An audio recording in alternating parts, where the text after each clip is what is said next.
What is up, my viewers? Spang here, bringing you a viewer-submitted replay from Bondar007. It is going to be a standard battle on Erlenberg, and it is in his Lorr40t Tier 9 medium tank, a vehicle I was very fond of when driving it. However, I've heard from more than a few of my friends who played the game that they were not so much so. The battle will be a Tier 9, a platoon who... well, let's face it, it's his platoon, Bondar's platoon, is dominating this match. No ifs, ands, or buts about it. He's got two TDs, one a bit more of a glass cannon than the other, the Waffenträger. The 704, pretty reliable and troll at times. And then you got Bondar driving his medium tank, obviously thinking he's going to be doing a bit more spotting for his allies. The enemy team has some decent tier 9s, a T30, a very strong one, the VK4502 Bravo, which last I checked is still overpowered as ever. Now this will be the last of the 9.9 replays, and Bondar has been a very constant submitter through this patch. And right here, the replay delay coming into a bit of effect, but he does get 2 shots off for damage and looking to maybe get 1 or 2 more. The lightweight looking like he might get shot one more time, and he is going for it. He is vastly overextending, and it might cost him his life, and it does, but unfortunately not Bondar there getting the kill, but the T49. We all heard that derp gun, the big bassy boom of the 152mm cannon.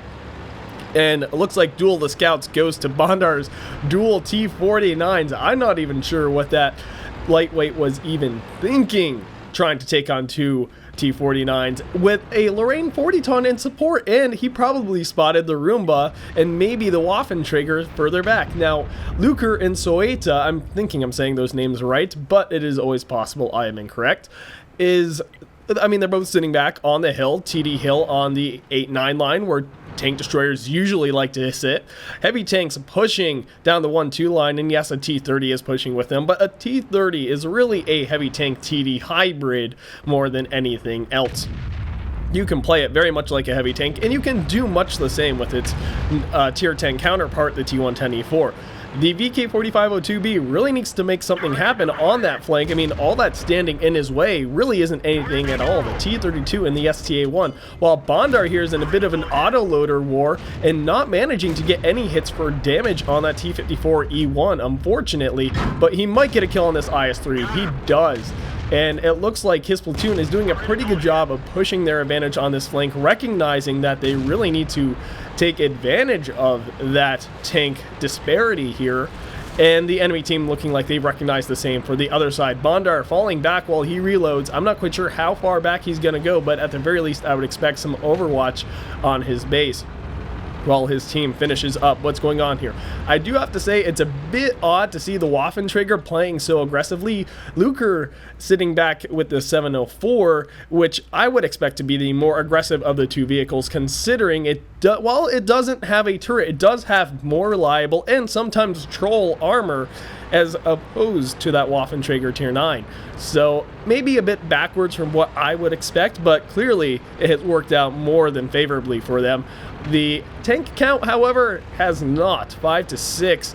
So Bondar's team is really going to have to make something happen here, and I really do think it's going to come down to his teammates, being that their tier 9 ally, the T50, I looked at it and it looked like a T54. It's Chinese, it's kind of a clone, right? The WZ-120. Managing to get himself eliminated. If I had been paying a bit more attention, I would have noticed the small differences between the two icons. But an AT-15 versus an IS, the AT-15 should win. Bondar getting good overwatch. I'm guessing, I wasn't paying attention earlier on, but I assume he has 6th sense on this thing, so he should know if he's spotted or not. The IS-8, which is now the T10 in patch 9.13, is a bit more troll than one would expect. I remember playing it back when it first came out, never really fully upgraded it, but I still enjoyed it. I upgraded it as much as I felt I needed to. Ooh, a very solid hit from the 704 and a triple tap, managing to eliminate him, looking like Bondar is still more likely than not unspotted due to hiding behind this bush. Aiming for that top hatch on the VK4502B, one of the few weak spots when fighting it frontally. and managing to not really get anything for his trouble. Looking like a T49 managing to get a solid derp, and the 704 getting a very strong side shot. Now, I was talking about the 4502 frontally fighting it. It has very thin side armor. If you can get shots on its side, you're guaranteed to really get damage. And right there, not even managing to turn fast enough to get a shot off. The 4502 vastly overextending, pushing way too far up and exposing himself to be out in the open against a medium tank and a light tank. Very unwise. He should have hung back near the buildings and really just abused his frontal armor using buildings to cover his sides. But instead getting shot by the 704 and then getting circled by the 40-ton and then derped by the 49. It was just not working out for him in any capacity. An SU-152, more likely than not, running that 152 cannon. Probably gonna try and get one last bit of damage before dying horribly, and the tank advantage has really swung right back into Bondar's team's favor. It went with 3 tier 9s versus 1 tier 9 TD. It's really not going to be any sort of competition as long as these 3 players, this platoon, continues to play smart. And knowing Bondar and seeing his past performance, I think that's all but given here. So the tank difference does get a bit made up, and ISU-152 hanging a bit further back, which hasn't even been spotted yet. A Roomba is lurking somewhere down near this allied base, and the T-32 kind of stuck in mid. The IS did end up killing that AT-15 from earlier, and unexpected for me at the very least. I said it should have been a pretty solid victory for that AT-15, but apparently not. Either getting outplayed or too overly aggressive, I don't know. I cannot say for sure, but the T-49 doing the very responsible scouting role, running out there to possibly spot the ISU-152 and the Roomba, and using the hills to something of his advantage, trying not to be overly aggressive and get spotted too easily. He doesn't want to die unnecessarily. Looking like the TDs have really fallen back to the castle area in a defensive formation, or at least that is what I'm assuming at this point in time. That seems like the logical and strategical thing to do. But the T-49, I expect, will die. Again, using those hills. A very skilled scout tank player right now, from what I can observe. He's not scouting. He's not just blitzing in there trying to get spots and saying, well, screw it, I only have a few hit points left anyway, I'm gonna die. Why not, like, try and spot something before I do? But no, he's using the hills, being very intelligent. The ISU-152, sorry, tripping over my own words there for a second, managing to try and turn and shoot Bondar, but Bondar got off a shot and immediately started hugging this wall, hiding his tank from the massive damage that was potentially coming his way. We saw very clearly that ISU had the BL-10, the same gun that the 704 has, a very potent weapon.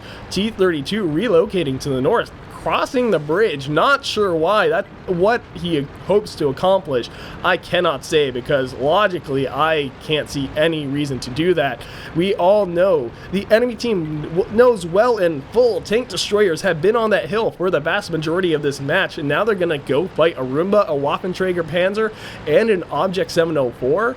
It sounds like a death wish. To me, it just seems like he wants to get it over with as quick as possible. Roomba getting spotted, T-30 getting spotted as well, but he's completely oblivious. Bondar recognizing that, managing to get the kill shot, getting hit pretty hard by this Roomba, but he should be able to kill him because paper armor meets, ooh, and a ram kill no less. A little unnecessarily, but, you know, it's all good and a very well played match.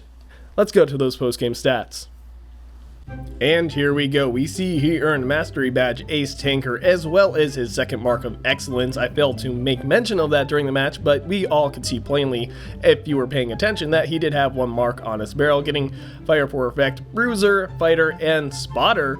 A little unexpected, but I guess not so much when you consider he was a medium tank with 2 tank destroyer allies. There's a lot of team synergy going on there, and when you're the top dogs like they were, and boy were they the top dogs, it really just ends up working out in their favor. Maybe not so much for Luker. He got a decent amount of damage, but not as much as he probably would have liked. The Waffenträger certainly getting a bit more, and Bondar beating everyone else out by a not so large as we're used to seeing margin. But that's good teamwork right there. You see the damage getting spread out and really working in each other's favor. The 704 managing to get a little bit of damage upon detecting as well, and the Waffenträger in addition. So that's kind of unexpected. The ISU on the enemy team and the T30 doing work. The T32 maybe being suicidal there towards the end, but was doing quite well for himself. And the 4502B could have done better. He really could have. Only 600 damage blocked by armor as a 4502 Bravo. I hesitate to say that was well played on his part. However, we see 23 shots fired, 17 hits, and 13 penetrations. Wow, that's not a great ratio at all. 23 to 13. Maybe not, but he still got a good chunk of damage. A bit surprising that while they got all that damage, they did not manage to get Brothers in Arms or a crucial contribution, but that really just comes back down to the fact that they had other good players on their team. Their artillery did manage to get a couple kills and do a good chunk of damage. Their Roomba doing a pretty good job for himself, and then the T49 also making things happen as a scout tank. Actually, I'm kind of curious, sorry to jump back to this, but he did get some damage upon detecting, and damage 666, so apparently he was a absolutely terror on the field. Some would say the anti-scout. I don't know. I really don't know. I mean, it's besides being a religious joke, some people do refer to the T49 as the anti-scout because it has a derp gun. If you have that derp gun equipped and you run across another scout, quite often you can kill them in one shot. It's just like, hi, boom, bye, you're dead. I denied your scouting as a scout because I killed you in one hit, you know, good stuff. Oh, wow.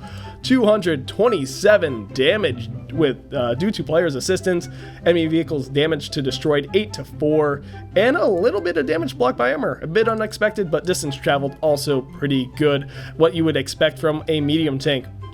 So, very well played there, Bondar, and sorry for the lower energy levels. I am still doing Air National Guard stuff, so I'm a bit lower energy due to being worn out from the day. But, like I said, last replay of 9.9. Definitely going to be getting into 9.12 very soon. Look forward to it, but that will wrap it up for this video.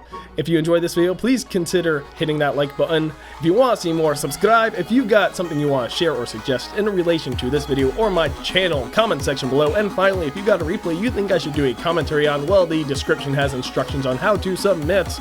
But until next time, this has been Spang, and clearly, I am just oh so professional. MLG Dynamo!